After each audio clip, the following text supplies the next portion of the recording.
Қайырлы күн достар, қалдарыңыз қалай? Біздің YouTube арнамызға қош келдіңіздер. Біз бүгін дауласу туралы әңгіме қозғайтын боламыз. Енді мысалға жай ғана адаммен сөйлесу кезінде, жұмыс барысында болсын, біз адамдармен сөзге келмей дауласып қалып жатамыз. Енді сол дауласу дұрыс па, жоқ әлде бұрыс па деген әңгімені қозғаймыз. Жалпылама кейбір адамдар болады, мысалға сөзден жеңіп кетеді дағы, мен оны осындай сөзбен жеңдім, болмаса мен оны осылай айту арқылы мен оны осындай сөзден ұтып кеттім деген сияқты әртүрлі айтып жатады. Енді қараңыздаршы, оқ мен зілзаладан қалай жан сауғаласаңыз, дауласудан да солай қашқаныңыз жөн. Дауласып ешкімді жеңе алмайсыз. Адамның ойынан еркінен тыс бас тартқызуға тырысқаныңызбен, ол өз көзқарасынан ешқашан бас тартпайды.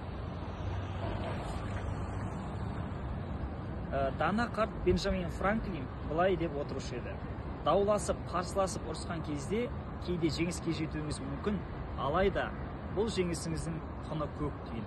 Өйткені сіз жеңді екен деп қарсыласыңыз сізді жақсы көріп кетпейді.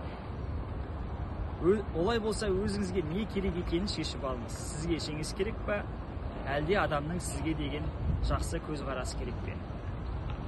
Дауласқан кезде сіздің айтқаныңыз сөзсіз дұрыс болуы мүмкін, алайда таласып, басқалардың пікірін өзгерте алмайсыз. Яғни дауласудың нәтижесі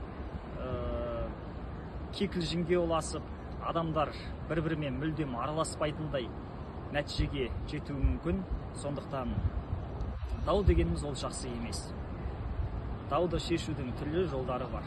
Яғни ол жолдар тек қана бейбітшілікке, қандай да бір ымыраға келу арқылы, достық арқылы, осындай жолдарын сіздер қарастырсаңыздар, дауды жақсы шешуге болады. Көңіл қойып тыңдағандарыңызға көп-көп рахмет.